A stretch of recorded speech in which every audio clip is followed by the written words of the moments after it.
wa maulana Muhammadin wa ala alihi wa sahbihi ajma'in. Amma ba'du. Puji syukur atas kehadiran Allah Subhanahu wa taala yang mana pada pagi hari ini kita telah diberi rahmat kesempatan, rahmat kesehatan untuk berkumpul di sekolah yang kita cintai ini. Selanjutnya marilah kita kirimkan salawat kepada Nabi kita Muhammad sallallahu alaihi wasallam dengan lafaz Allahumma sholli ala sayyidina Muhammad wa ala ali sayyidina Muhammad.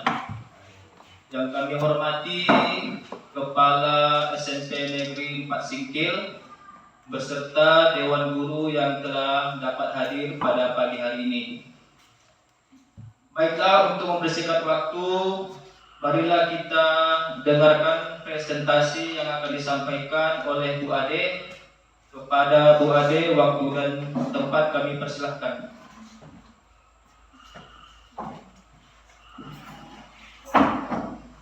Baik, terima kasih kepada Pak Wawan.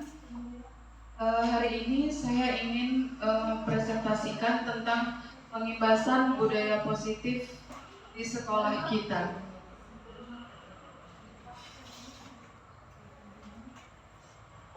Peran dalam menciptakan budaya positif di sekolah sebagai guru, seorang guru harus memiliki kemampuan dalam mewujudkan budaya positif di sekolah. Budaya positif dapat dijalankan dengan menerapkan konsep-konsep inti seperti disiplin positif, memahami perilaku manusia yang berkaitan dengan hukuman atau punishment, dan penghargaan atau reward, posisi kontrol seorang guru, pembuatan keyakinan sekolah atau kelas, dan penerapan segitiga restitusi dalam penyelesaian masalah. Materi pertama yang akan saya presentasikan yaitu tentang perubahan paradigma belajar. Untuk membangun budaya yang positif, sekolah perlu menyediakan lingkungan yang positif, aman, dan nyaman agar murid-murid mampu berpikir, bertindak, dan mencipta dengan merdeka, mandiri, dan bertanggung jawab. Salah satu strategi yang perlu ditinjau ulang adalah bentuk disiplin yang dijalankan selama ini di sekolah kita. Paparan Dr. William Glasser dalam kontrol teori untuk meluruskan beberapa miskonsepsi tentang kontrol. Yang pertama, ilusi guru mengontrol murid. Pada dasarnya kita tidak dapat memaksa murid untuk berbuat sesuatu jikalau murid tersebut memilih untuk tidak melakukannya.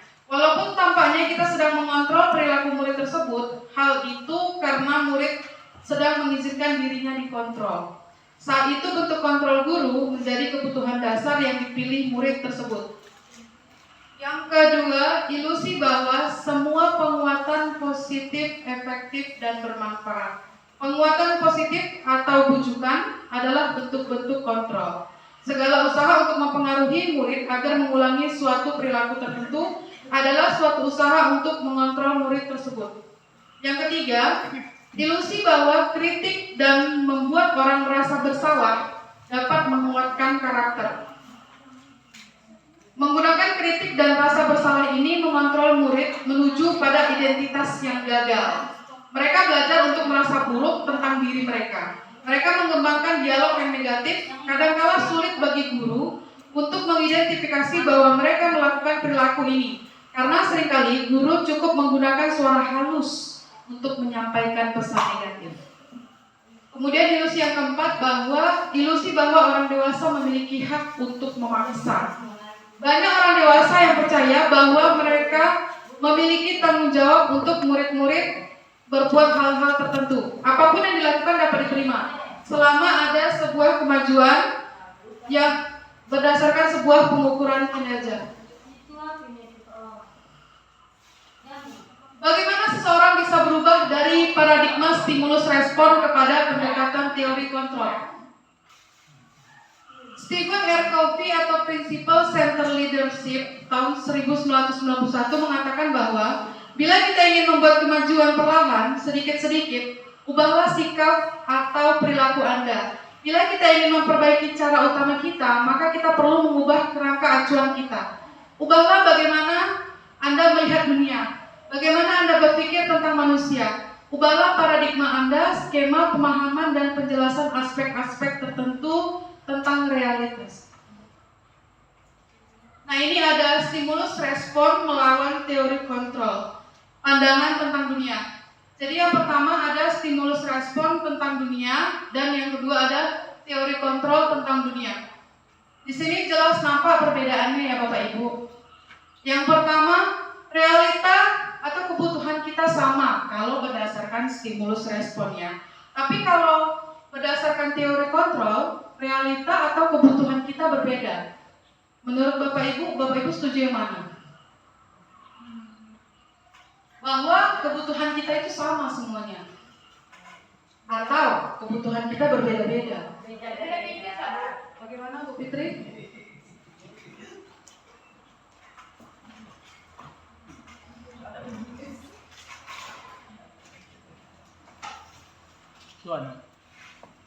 Kalau menurut saya mungkin setiap manusia pada umumnya mempunyai kebutuhan yang beragam, walaupun perbedaannya tidak terlalu signifikan.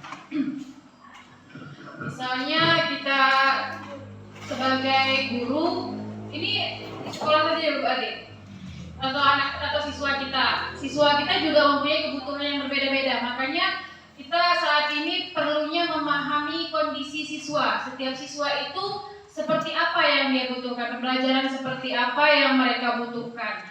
Anak si A perlu penjelasan yang lebih dalam dikaitkan dengan kesehariannya. Tapi ada satu anak lagi yang merasa hal itu bertele-tele. Dia ingin sesuatu yang dilakukan berdasarkan tindakan. Seperti itu, walaupun tujuannya sama, tapi ada keberagaman. Sama dengan kita manusia mempunyai kebutuhan yang berbeda-beda walaupun tidak terlalu signifikan. Itu saja Bu Adi. Terima kasih. Assalamualaikum warahmatullahi wabarakatuh. Baik, terima kasih kepada Bu Fitri. Kasih kita hapus dulu untuk Bu Fitri. Ya. Oke. Kita lanjut yang kedua. Semua orang melihat hal yang sama kalau berdasarkan stimulus respon. Kemudian kalau berdasarkan teori kontrol, setiap orang memiliki gambaran yang berbeda. Kira-kira menurut Bapak Ibu, mana yang kita setujui? Semua orang melihat hal yang sama, tapi kalau berdasarkan teori kontrol, setiap orang memiliki gambaran yang berbeda. Iya Bapak Ibu.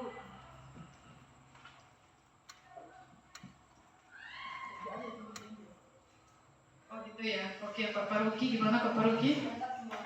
Kasih mic-nya, Fit. Oh, boleh, Bade. Silakan Pak Paruki tanggapannya.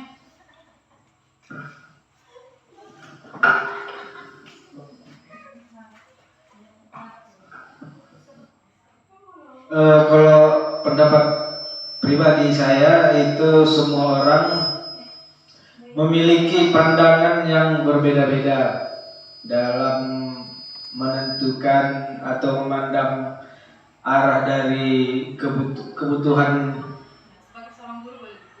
pendidikan tersebut. Karena mengapa saya bilang berbeda-beda? Karena setiap guru memiliki masalah sendiri atau tantangan sendiri dalam menjalankan pendidikan tersebut, baik itu di dalam ruang lingkup sekolah khususnya maupun di ruang-ruang sosial masyarakat pada umumnya. Mungkin itu saja Bu, lebih dan kurang mohon maaf. Assalamualaikum warahmatullahi wabarakatuh. Kasih kebetulan dulu Bapak Prof ya. Oke. Nah, sebenarnya dari kata kuncinya aja udah nampak ya Bapak Ibu. Di sini semua orang. Jadi nggak ada satupun orang yang punya pemikiran yang berbeda, ya. Tapi kalau di sini setiap orang, ya bisa jadi ada yang sama, bisa jadi ada yang tidak. Oke. Nah, gini kita lanjut aja ya. Kita mencoba mengubah orang agar berpandangan sama dengan kita. Ini kalau bahasanya kita mencoba mengubah orang agar berpandangan sama dengan kita, berarti ini pemaksaan, ya kan? Gak ada kebebasan untuk orang lain untuk dapat berpandangan yang berbeda. Ya, itu makanya untuk teori kontrol di sini kita berusaha memahami pandangan orang lain tentang dunia. Jadi di sini ada nilai nilai menghargai, ya kan? Jadi harus sama-sama saling menghargai. Kemudian yang selanjutnya, perilaku buruk dilihat sebagai suatu kesalahan. Jadi segala apapun yang buruk itu salah. Itu berdasarkan stimulus respon. Tapi kalau teori kontrol, semua perilaku memiliki tujuan. Jadi baik itu perilaku buruk atau perilaku baik, itu ada tujuannya. Terkadang kalau kita lihat orang yang berperilaku buruk, kita lihat buruk tapi sebenarnya ada tujuan tertentu yang ingin dia capai. Ya kan, tapi jalannya saja yang salah. Kemudian orang lain bisa mengontrol saya. Orang lain bisa mengontrol saya. Tapi kalau berdasarkan teori kontrol, hanya Anda yang bisa mengontrol diri Anda.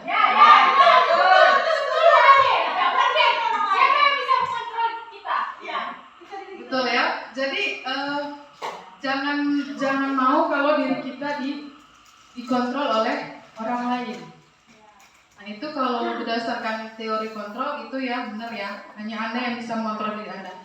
Kemudian saya bisa mengontrol orang lain, dirinya aja nggak mau dikontrol ya kan? Apalagi mengontrol orang lain. Kalau teori kontrol, Anda tidak bisa mengontrol orang lain, ya. Jadi sejalan ya sama yang di atas. Kemudian pemaksaan ada pada saat bujukan gagal. Jadi udah kita bujuk lah murid tadi, gak mau juga dia. Akhirnya ada kata-kata paksaan, harus dia lakukan.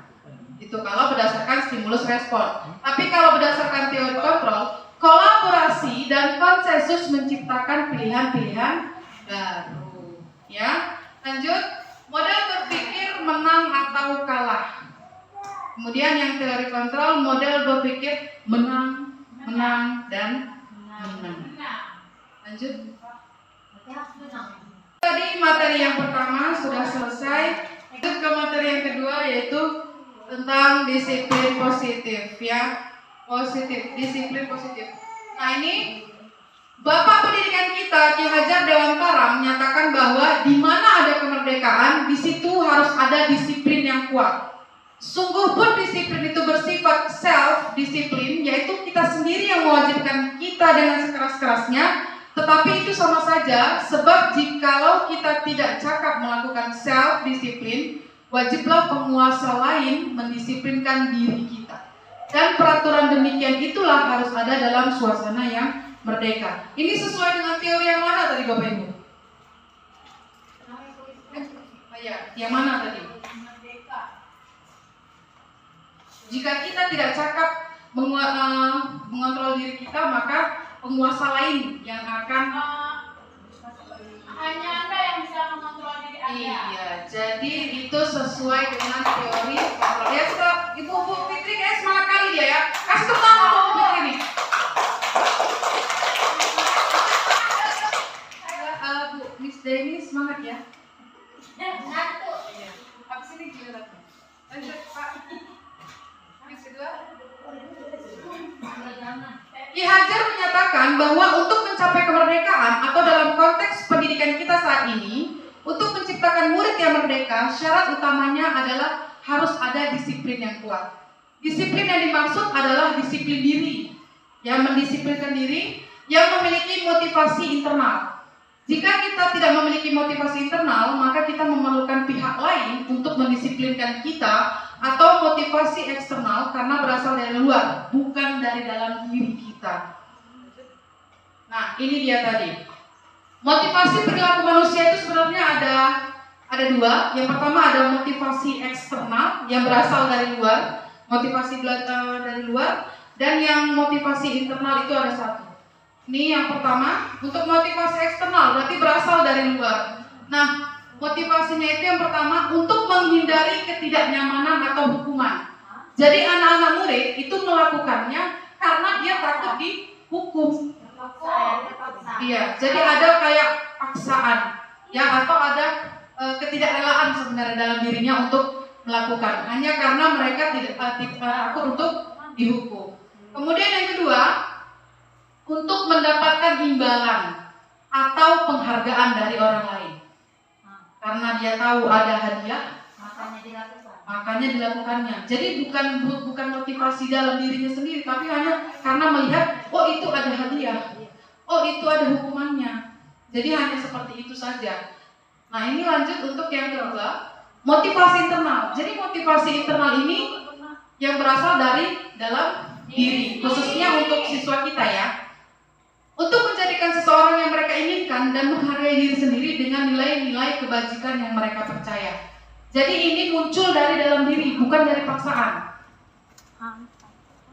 Hindari hukuman punishment dan pemberian penghargaan atau reward yang berlebihan, agar dapat meminimalisir motivasi eksternal dari dalam diri murid. Jadi jangan ada hukuman misalnya push up 30 kali, ya kan? Habis itu reward jalan-jalan, ya. Jadi rewardnya itu yang sederhana, misalnya reward bukan berarti nggak boleh, cuman rewardnya tidak boleh yang berlebih, atau punishmentnya juga tidak boleh yang berlebih. Misalnya anak kita hukum, nggak ada tugas, kemudian dia mengerjakan tugas atau dikasih hukuman. Terus anak milihnya hukuman. Kamu mau hukuman apa? Itu hukum campur atau tangan. Emang tahu?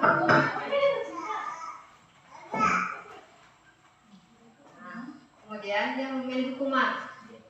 Hukumannya kita kasih beberapa pilihan. Kamu kerjakan ini, menghafal yang ini, atau kamu push up. Dia pilih push up. Itu bagaimana, Bu? Baik, terima kasih Bu Lady. Berarti kalau seperti itu, anak-anak tersebut belum menanamkan nilai-nilai kebajikan di dalam dirinya. Ya Bapak Ibu.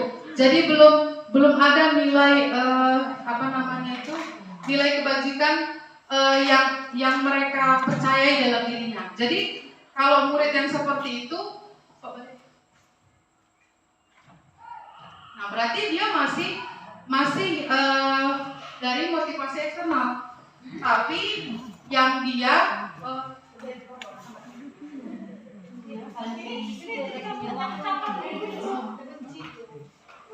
ya jadi begitu ya Bu Lady. Jadi belum ada nilai-nilai kebajikan di dalam dirinya. Nah, itu berarti kembali lagi ke murid. Nah, itu nanti ada materi selanjutnya Bu Lady. Boleh Bu Lady. Nanti kita lanjut materinya. Oke? Nah, ini nilai-nilai kebajikan universal. Tadi baru kita bahas nilai kebajikan ya. Nilai kebajikan yang disepakati bersama lepas dari suku bangsa, agama, bahasa maupun latar belakangnya. Beberapa organisasi pendidikan telah memiliki nilai-nilai kebajikan yang diyakini dan disepakati bersama. Salah satunya nilai-nilai kebajikan yang ingin dicapai oleh setiap anak Indonesia adalah profil Pancasila. Iya, profil pelajar Pancasila ya. Meskipun sekolah kita belum termasuk sekolah yang menggunakan Kumar, tapi kan kita akan menuju ke Kumar. Jadi setiap guru itu harus bisa mempelajari yang namanya profil pelajar Pancasila mulai dari sekarang ya Bapak Ibu. Baik Bu Adik. Oke. Nah, disiplin positif itu punya tujuan. Dengan menerapkan disiplin positif, dengan mengajarkan murid untuk bertanggung jawab dan menumbuhkan kesadaran diri berdasarkan nilai-nilai kebajikan. Lebih kepada arah mendisiplinkan diri, dapat mengontrol diri dalam melakukan segala tindakan. Dapat membuat murid memahami dan menyadari kesalahan berdasarkan motivasi internal, bukan akibat adanya paksaan, ujian, atau hukuman. Nah ini contoh penerapan disiplin positif yang kita lakukan bersama di sekolah. Mana? Oh ini ya. Oke, yang pertama ini mereka menghormati, ya, menghormati. Jadi ketika guru menjelaskan materi di kelas, mereka dengan sikap yang baik mendengarkan guru menyampaikan materinya. Kemudian ini ketika tertib ya, ini ada nilai tertib. Nilai tertib mereka baris berdasarkan gender, ya kan? Kemudian rapi. Nah ini apa Bapak Ibu nilainya? Menyalam guru dengan senyum. Ya, nilai sopan santun ya. Jadi ini muridnya senyum, rapi, baris, nyalamin guru. Ya, kemudian ini nilai apa Bapak Ibu? Nilai kebajikannya. Iya, nilai kebersihan ya. Jadi di sekolah kita setiap hari sudah ada yang namanya petugas piket di Sekolah. ya, di kelas ataupun di sekolah. Oke, lanjut untuk keyakinan kelas. Apakah sama keyakinan dengan peraturan? Siapa yang bisa kasih ini pendapat? Sama nggak Bu keyakinan sama peraturan?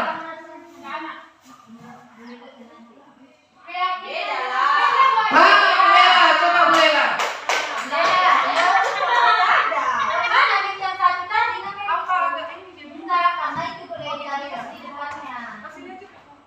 Silakan boleh aja Pak ada yang megang. Biar enak, nggak goyang-goyang.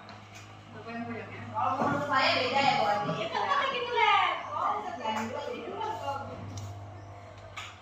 Kalau keyakinan tuh seperti yang gimana ya? Keyakinan yang memang kita yakini, seperti kalau contohnya dalam religius, kalau keagamaan, memang harus kita yakini bahwa agama kita satu gitu.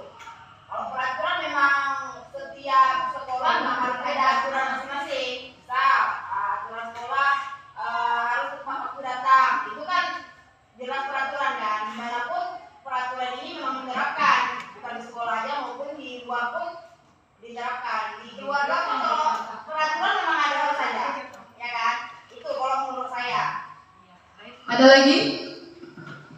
Boleh ini?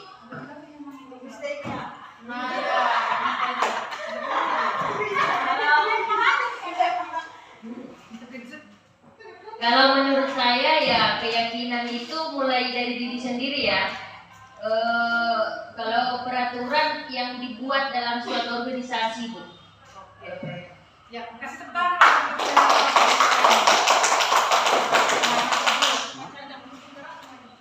Kucing tiga itu maksudnya kayak mana? Ya itu beda.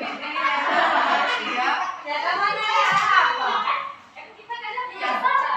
Baik, ya jadi keyakinan dan peraturan itu berbeda ya Bapak Ibu. Kalau keyakinan, hal yang kita yakini bersama, hal yang kita sepakati bersama. Tapi kalau peraturan kadang tanpa adanya kesepakatan, tapi peraturan sudah dibuat, nggak bisa dilanggar. Tapi kalau keyakinan kita diskusi bersama, kita sepakati bersama, kita ACC pun bersama untuk Apa dijadikan. tuh tadi kalau denda kita? Keyakinan itu peraturan. Itu kan keyakinan itu kita ada diskusi nggak? Peraturan, kesadaran, ya. Ya, itu kemarin waktu kita iniin apa namanya denda kita diskusi nggak? Diskusi. Nah kita udah sepakat nggak? Nah, itu namanya keyakinan sekolah. Ya, tapi kalau datang jam sekian gitu kan, nah itu peraturan. Tadi menurut saya itu kolaborasi karena Ya. sepakat di awal tapi maksa banyak. Itu maksa ya. Saya itu terpaksa kesepakatannya dibuat di awal. Itu kolaborasi Ya, antara ya. keyakinan dan peraturan. Oke, ya lanjut ya Pak. Banyak itu. Keyakinan sekolah atau kelas. Guru berperan dalam mewujudkan keyakinan sekolah. Tapi kalau kita khusus ke kelas ya, karena kita guru kan. Keyakinan kelas dengan adanya kesepakatan antara guru dan murid. Ya. Keyakinan sekolah atau kelas berupa pernyataan universal yang mudah diingat, dipahami, dan harus diterapkan dalam lingkungan sekolah. Jadi contoh keyakinan misalnya, jangan buang sampah di keluar jendela misalnya, kan anak-anak ada itu banyak. Habis itu jangan tidur di kelas. Nah, itu beda tuh. ya, jadi itu di kelas nanti disepakati kalau misalnya sudah ACC maka akan dijadikan tata tertib ke kelas atau keyakinan kelas. Lanjut Pak. Pembentukan keyakinan sekolah atau kelas itu ada 7. Yang pertama, keyakinan kelas bersifat keyakinan kelas bersifat lebih abstrak daripada peraturan yang lebih rinci dan konkret. Keyakinan kelas berupa pernyataan-pernyataan universal. Pernyataan keyakinan kelas senantiasa dibuat dalam bentuk yang positif. Keyakinan kelas hendaknya tidak terlalu banyak sehingga mudah diingat, dipahami oleh semua warga kelas. Keyakinan kelas sebaiknya sesuatu yang dapat diterapkan di lingkungan tersebut. Jadi jangan terlalu tinggi, ya kan? Yang kita lihat-lihat aja lah di sekitaran kelas kita. Kemudian semua warga kelas hendaknya ikut berkontribusi dalam pembuatan keyakinan kelas lewat kegiatan curah pendapat atau namanya diskusi. Bersedia meninjau kembali keyakinan kelas dari waktu ke waktu. Jadi keyakinan kelas itu bisa diubah ya Bapak Ibu. Misalnya ada yang, oh ini kurang kemarin gitu ya, bisa ditinjau kembali. Bisa ditambah-tambah gitu ya, bisa Bu Ana. Ini langkah-langkah dalam menetapkan keyakinan kelas. Ini bisa untuk guru ataupun wali kelas, ya. Jadi ini bisa kita buat nanti untuk bidang studi kita sendiri atau kita sebagai wali kelas. Nah, yang pertama mempersilakan warga sekolah atau murid di kelas untuk bercurah pendapat tentang peraturan yang disepakati di kelas. Jadi anak-anak bebas memberikan pendapatnya apa saja peraturan yang harus yang mau mereka buat seperti itu. Kemudian susun keyakinan kelas sesuai prosedur. Ganti kalimat-kalimat dalam bentuk negatif menjadi positif. Misalnya, jangan buang sampah sembarangan. Jadi kalimat positifnya apa? Mari yuk kita buang sampah ke tempatnya. Boleh. Tapi itu ajakan. Ya kan, kalau misalnya positif dia buanglah sampah pada tempatnya. Seperti itu. Ya, jadi kalimat-kalimat yang berbau negatif diubah menjadi yang positif. Lanjut, mencatat semua masukan-masukan murid di papan tulis atau di kertas plano ya. Jadi apa pendapat murid tulis semua. Semua, jangan ada yang tidak ditulis. Namanya juga sudah pendapat ya. Lanjut, tinjau kembali daftar curah pendapat yang sudah dicatat. Selanjutnya ajak murid untuk menemukan nilai kebajikan atau keyakinan. Misalnya tadi, buang sampah pada tempatnya. Itu nilainya apa, Bu? Iya, nilai kebersihan. Nanti nilai kebersihan, ada lagi nggak yang berbau kebersihan? Itu dijadikan 1. Seperti itu. Lanjut. Tinjau keyakinan kelas secara bersama. Kemudian semua warga dipersilakan meninjau ulang dan menyetujui serta menandatangani keyakinan kelas. Lanjut, kalau sudah selesai, boleh dilengketkan di dinding kelas. Keyakinan kelas 1, 2, 3 kalau sudah disepakati. Lanjut. Lanjut Pak. Ini merupakan implementasi saya dalam membuat keyakinan kelas yang ada di kelas saya.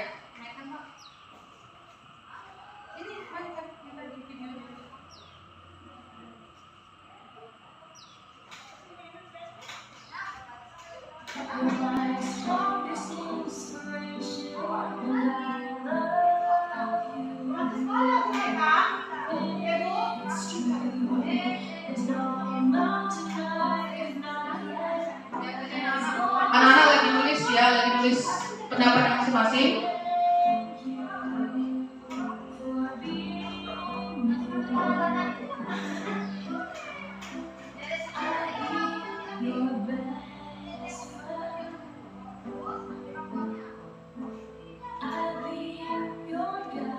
Nah, setelah itu mereka menempelkan di papan tulis.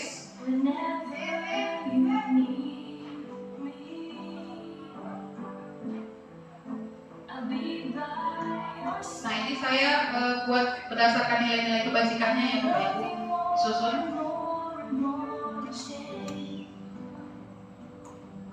I love you more.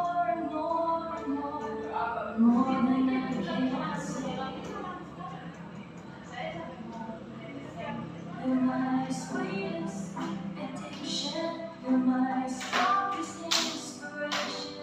And I love you. Setelah itu kami sepakati mana yang harus menjadi bagian kelas kami. As long as you are mine, and I thank you for being you. Been waiting for you all my life. You are my dream come true. You're the light in the dark, unsad world of mine. I'd be lost if not for you. And I love you more and more and more each day. I love you more and more and more than I can say. You're my sweetest addiction. You're my strongest inspiration. And I love you. It's true. There's no mountain I could not climb. As long as you are mine. And I thank you for being you. Kita lanjut ke kebutuhan dasar manusia. Jadi kebutuhan dasar manusia itu ada 5. Yang pertama, bertahan hidup, untuk mendapat kasih sayang dan rasa diterima, kebebasan, kesenangan, dan penguasaan. Untuk bertahan hidup, kebutuhan yang dia sifatnya fisiologis, ya, misalnya kesehatan, rumah, dan makanan. Kasih sayang dan rasa diterima, ini kebutuhan ini termasuk kebutuhan psikologis. Kebutuhan untuk disayangi dan diterima meliputi kebutuhan akan hubungan dan koneksi sosial, kebutuhan untuk memberi dan menerima kasih sayang, dan merasa menjadi bagian dari suatu kelompok. Penguasaan, kebutuhan pengakuan atas kemampuan. Jadi di sini anak-anak yang memiliki kebutuhan dasar akan penguasaan yang tinggi biasanya selalu ingin menjadi pemimpin. Ada nggak di kelas Bapak Ibu yang dia kayak sosok preman? Ada aja tuh selalu pasti. Ada ya. Nah itu berarti dia punya kebutuhan penguasaan. Jadi dia merasa jadi seorang pemimpin atau harus disegani.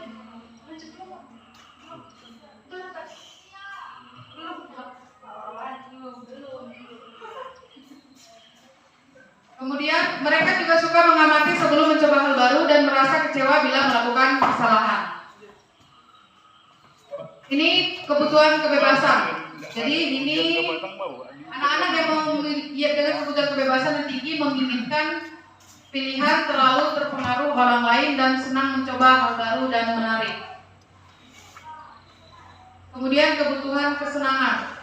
Saat mereka bermain, mereka mempelajari keterampilan hidup yang penting. Manusia tidak berbeda. Anak-anak dengan kebutuhan dasar kesenangan yang tinggi biasanya ingin menikmati apa yang dilakukannya. Jadi ini ada video pembelajaran.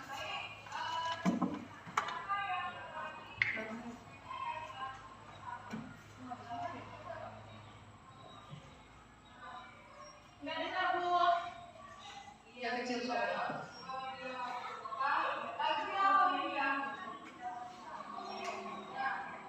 Jadi ini untuk kebutuhan rasa kasih sayang dan terima ya. Jadi ketika dia melakukan sesuatu, dia dihargai, dia merasa disayang.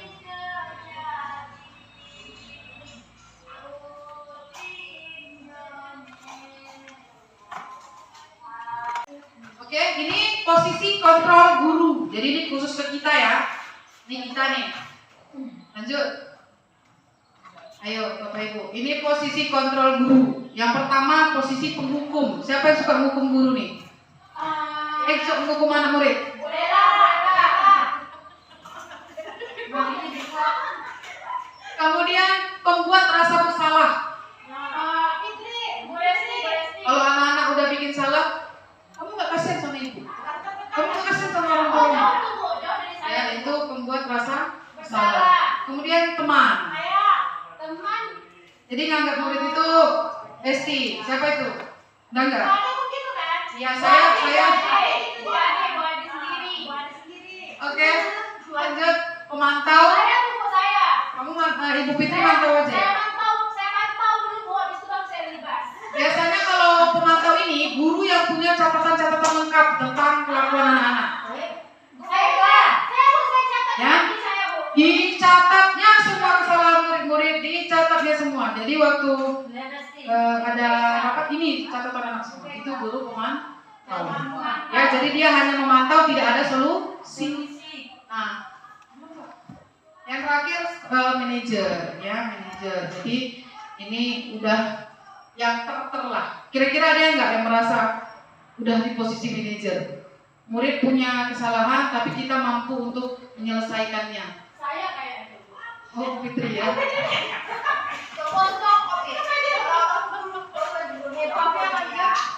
Ya. Jadi posisi penghukum biasanya, posisi penghukum itu biasa kata-katanya gini, patuhi aturan saya atau awas. Ada nggak yang kayak gitu? Lanjut, kamu selalu salah. Nah, itu kita selalu nyalain murid. Salah. Kemudian pasti selalu yang terakhir. Selesai. Oh, itu berarti kita masih di posisi penghukum, ya. Lanjut. Nah, ini posisi pembuat merasa bersalah. Ibu sangat kecewa dengan kamu.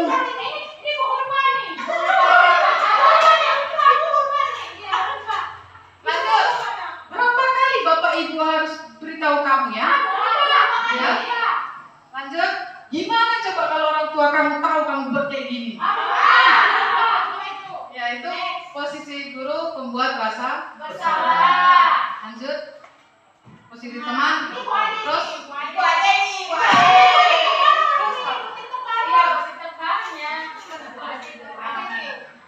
ayo bantulah demi ibu ya. Ayo ingat tidak bantuan ibu selama ini. Posisi teman ya. Jadi nganggap murid itu temannya. Jadi murid itu sama dia, sama gurunya ya teman saya gitu kan. Ya udah, kali ini nggak apa-apa. Nanti ibu bantu beresin ya. Nah, itu. Ini ketika kita tidak mampu membantu anak murid, maka akan muncul kekecewaan anak yang dia bakalan bilang, saya pikir bapak ibu teman saya. Iya, jadi kita itu nggak boleh terlalu dekat dengan anak-anak. Jadi ketika kita nggak bisa bantu masalah dia bakalan kecewa. Ada negatifnya.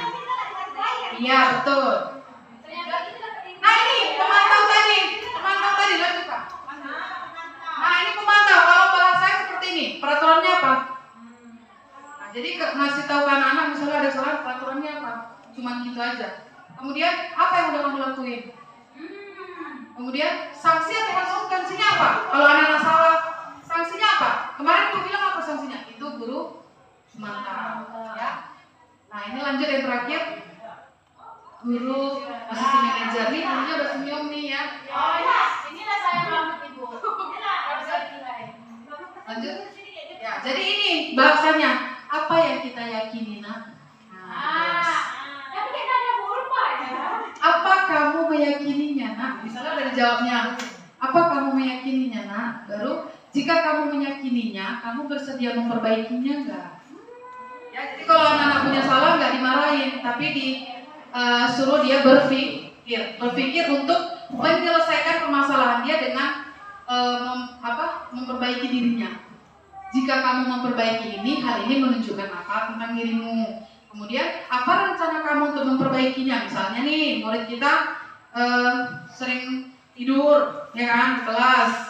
Nah, setelah ditanya apa rencananya untuk perbaiki, misalnya, Bu, saya nggak lagi tidur kemalaman, Bu, saya nggak lagi main HP. Itu bentuk dari cara anak untuk memperbaiki dirinya sendiri.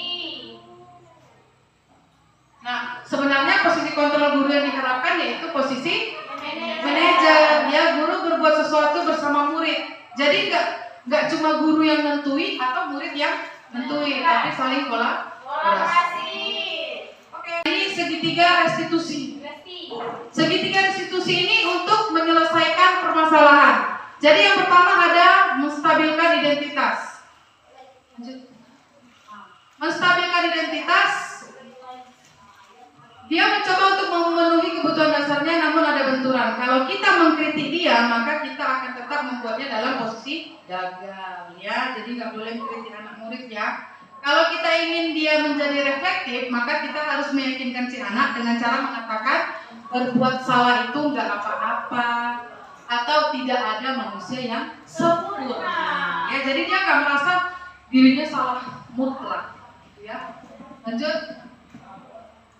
Yang kemudian validasi tindakan yang salah. Jadi kata-kata kita ketika kita di fase validasi tindakan yang salah, padahal kamu bisa melakukan lebih buruk dari ini, ya. Contoh kemarin yang berantem itu, yang batu itu, dia siapa? Si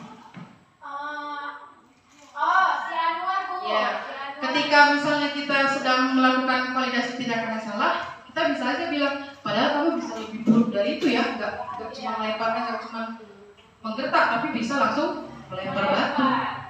Pasti kamu punya alasan mengapa melakukan hal itu, ya kan? Kemudian kamu patut bangga pada dirimu sendiri karena kamu telah melindungi sesuatu yang penting buatmu. Karena kemarin posisinya kan orang tuanya di ejek-ejek, ya kan? Kemudian kamu boleh mempertahankan sikap itu, tapi kamu harus mendapatkan sikap yang baru. Apa itu? Sabar. Oh, berarti seperti itu ya, Bu, ada cara kita menanggapinya. Lanjut. Nah, yang terakhir menanyakan keyakinan. Jadi ketika sudah mereka tahu mereka letak salahnya di mana, kemudian kita memberikan pertanyaan apa yang kita percaya sebagai kelas atau keluarga. Apa nilai-nilai umum yang telah kita sepakati. Jadi ini kembalikan lagi ke keyakinan kelas yang sudah disepakati.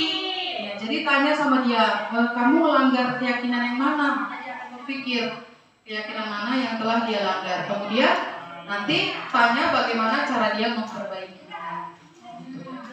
Nah, ini penerapan segitiga restitusi yang saya lakukan ketika salah satu murid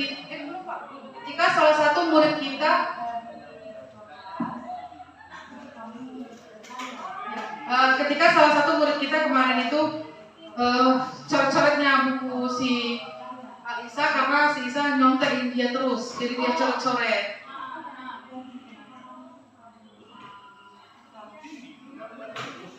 Si Putri kenapa senyum-senyum padahal melakukan kesalahan? Ya itu tadi karena posisi teman tadi, ya. Oh ya, karena itu sebagai teman, ya.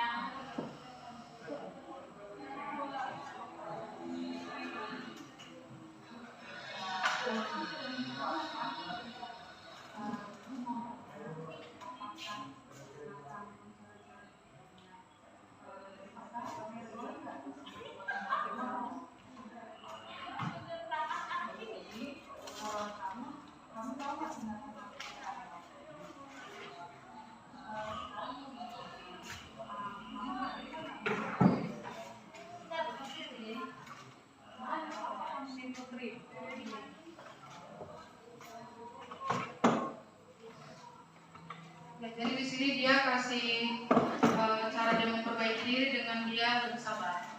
Ya, dia lebih sabar. Terus kalau ada temannya yang nggak tahu, dia mau ngajarin. Jadi nggak emosian dia.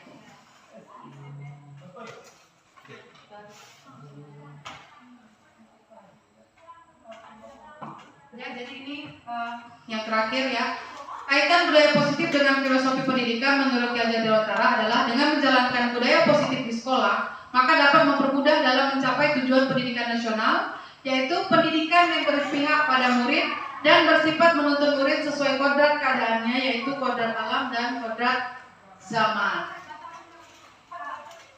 Ini kaitannya dengan nilai dan peran sebagai guru. Dengan menjalankan budaya positif di sekolah, maka dapat mewujudkan nilai seorang guru, yaitu mandiri, reflektif, kolaboratif, inovatif, dan berpihak pada murid. Ini kalau dikaitkan dengan visi. Salah satu perubahan yang diinginkan sesuai dengan visi guru penggerak adalah terbentuknya budaya positif yang diperoleh sekolah untuk yang nyaman, aman, dan berpihak pada murid. Untuk mewujudkan mewujudkan visi tersebut dengan pembuatan prakarsa perubahan sesuai dengan filosofi Ki Hajar Dewantara dan profil pelajar Pancasila.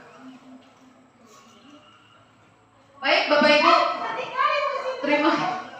terima kasih atas perhatiannya. Saya ucapkan terima kasih. Assalamualaikum warahmatullahi wabarakatuh.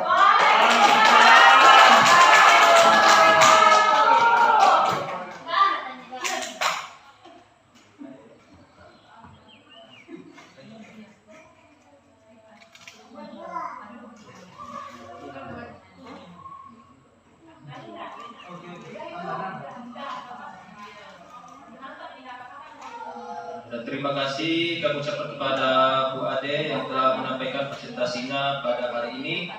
Semoga apa yang disampaikan bisa bermanfaat bagi kita semua dan dapat mengaplikasikannya ke pekerjaan kita sehari-hari. Demikianlah yang dapat kami sampaikan. Wabillahi taufiq wal hidayah. Wassalamualaikum warahmatullahi wabarakatuh.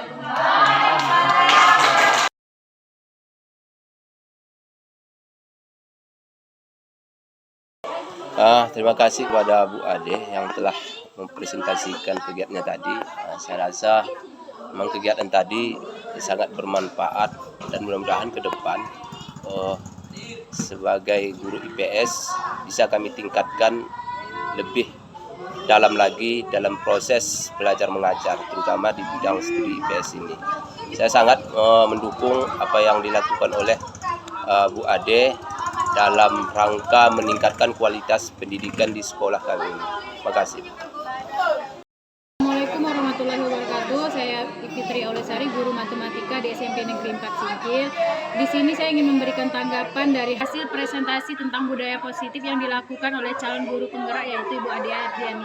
Di sini saya sangat mengapresiasi tentang presentasi Ibu Ade karena di sini presentasinya sangat membuka wawasan saya tentang bagaimana menyikapi siswa melalui budaya positif dan sebagai pencerahan untuk guru-guru yang lain untuk merefleksikan diri kami sebagai guru di sini bagaimana cara menghadapi siswa di dalam kelas, membuat kesepakatan kelas, melakukan budaya positif dan sebagai masukan yang sangat bermanfaat untuk kami ke depannya. Terima kasih. Wassalamualaikum warahmatullahi wabarakatuh.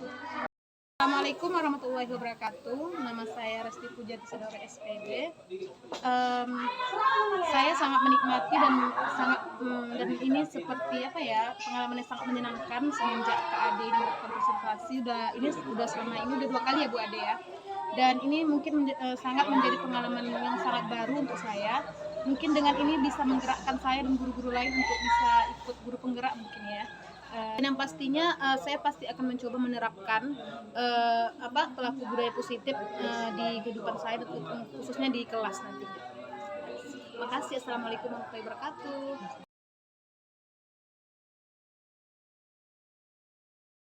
Assalamualaikum warahmatullahi wabarakatuh. Waalaikumsalam warahmatullahi wabarakatuh. Bagaimana kabarnya anak ibu hari ini? Ya, jadi hari ini ibu punya yang namanya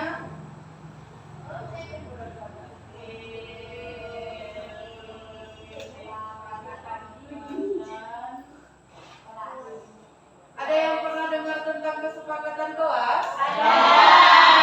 Kesepakatan kelas itu hampir sama dengan peraturan. Ya, peraturan yang ada di kelas. Karena kita punya kesepakatan kelas. Ya, jadi hari ini kita akan membuat kesepakatan kelas yang nanti akan kalian buat dalam stick note yang ibu berikan. Jadi hal-hal apa saja yang mau kita sepakati. Contoh misalnya dilarang buang sampah sembarangan, ya kan? Atau buang sampah di tong sampah. Buat nanti di sini. Kesepakatannya nanti baru kita. Oke? Ya, jadi hari ini yang pertama kita akan membuat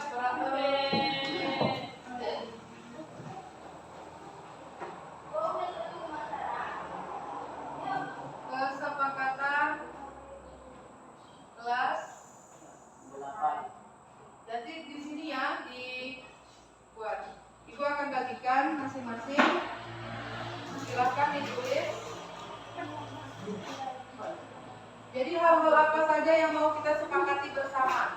di dalam ruangan ini, ya.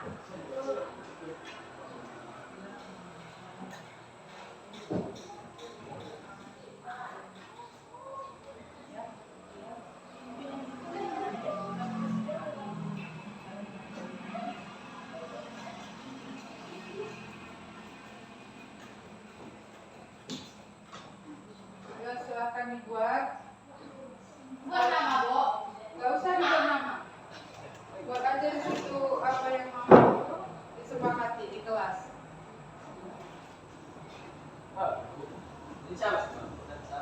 Tapi kita kalau sama kita ini kan, kita jadi satu.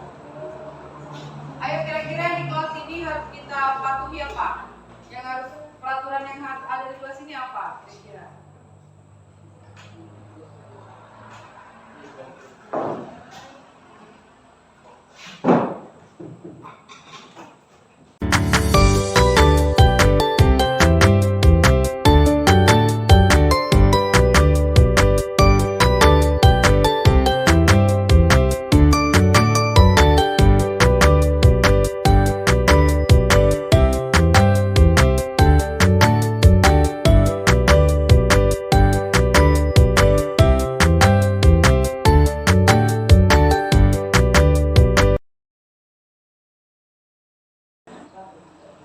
Sudah selesai semua? Sudah. Sekarang kalau sudah selesai boleh kita tempelkan di papan tulis.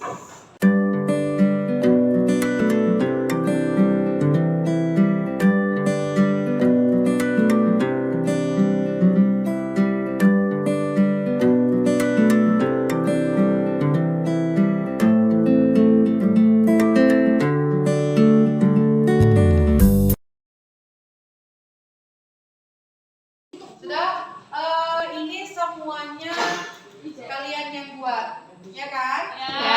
Yang buat berarti nanti kita harus patuhi bersama. Sekarang Ibu lihat dulu.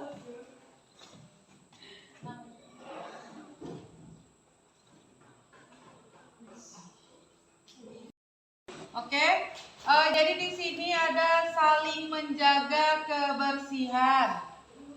Kita tempel di sini ya. Kemudian tidak ribut atau mendengarkan guru ketika menjelaskan. Kemudian tidak boleh buang sampah sembarangan. Saling menghargai satu sama lain. Tidak boleh bercerita waktu jam belajar. Terus nih, sini ya. Kemudian membersihkan kelas, membuang sampah ke tong sampah, saling menghargai guru terhadap saling menghargai, patuh terhadap guru maupun teman. Kalau teman bukan patuh ya nak, tapi saling menyayangi. Kerapian. Jadi bajunya harus rapi, nggak boleh keluar-keluar ya. Rapi. Jangan buang sampah sembarangan. Oke, saling menghargai. Tidak boleh tidur di kelas. Ya Jikri, tidak boleh tidur di kelas ya Jikri. Kompak, saling menghargai, jaga kebersihan. Sopan, tidak boleh tidur di kelas. Jaga kebersihan. Buang sampah di tempatnya, kompak, saling menghargai. Tidak boleh tidur. Nih ya, tidak boleh buang sampah. Jaga kebersihan. Jadi ini adalah kesepakatan kita bersama, akan Ibu rincikan ya. Jadi yang pertama, saling menjaga kebersihan ya. Menjaga kebersihan. Berarti kalau menjaga kebersihan, kalau sudah ini kita sepakat ya? Sepakat nggak? Kalau sudah sepakat berarti kalau ada sampah meskipun tidak ditegur, kita punya kesadaran diri untuk membuangnya di tempatnya. Iya, di tempatnya. Kemudian yang kedua, saling menghargai. Apa maksudnya saling menghargai ini?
Ini ada 2 orang yang bilang menjaga kerapian. Menjaga kerapian dalam hal berpakaian. Dalam hal rambut. Dalam hal Sepatu. sepatu. Jadi bajunya kalau anak sekolah di luar atau di dalam? Di dalam. Jadi kalau di luar bajunya itu anak sekolah atau tidak? Tidak. Karena tidak mencerminkan seorang Pelajar. ya. Jadi mulai sekarang bajunya itu tidak boleh ada yang keluar ya laki-laki ya. Rambutnya harus rapi, nggak boleh sampai apa namanya ini? Sampai kucir. Ya perempuan juga seperti itu ya. Perempuan nggak boleh apa rambutnya?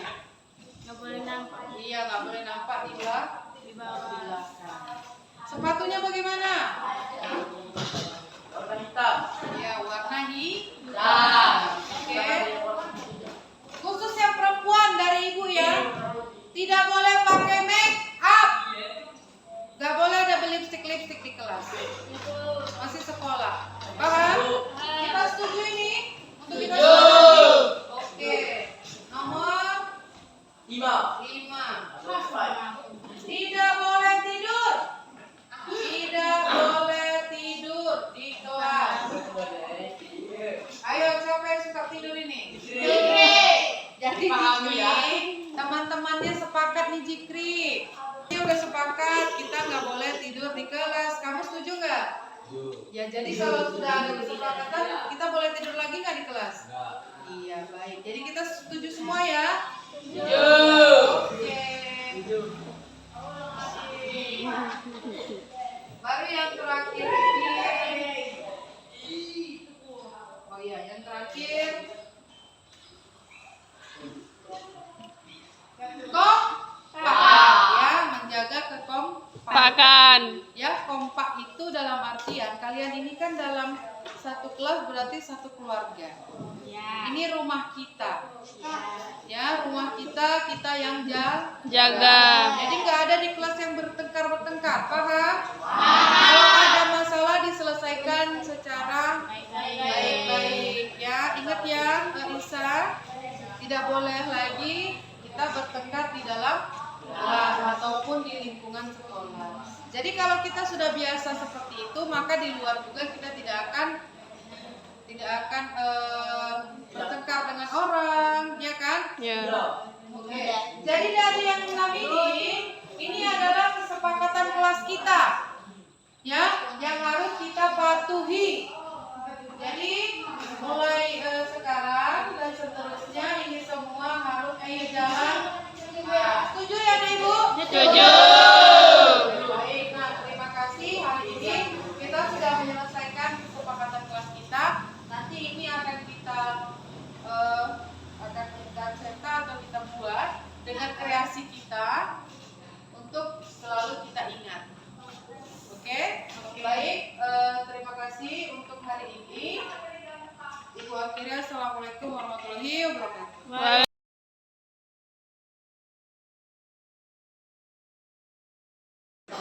Assalamualaikum warahmatullahi wabarakatuh. Perkenalkan, nama saya Ana Sofiana.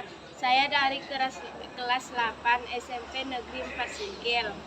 Ketika saya melakukan keyakinan kelas, saya merasa senang karena saya dapat mengasih pendapat saya sendiri dan pendapat kami semua diterima oleh Ibu Ade. Semoga keyakinan kelas itu bermanfaat bagi kami. Terima kasih, Bu. Wassalamualaikum warahmatullahi wabarakatuh.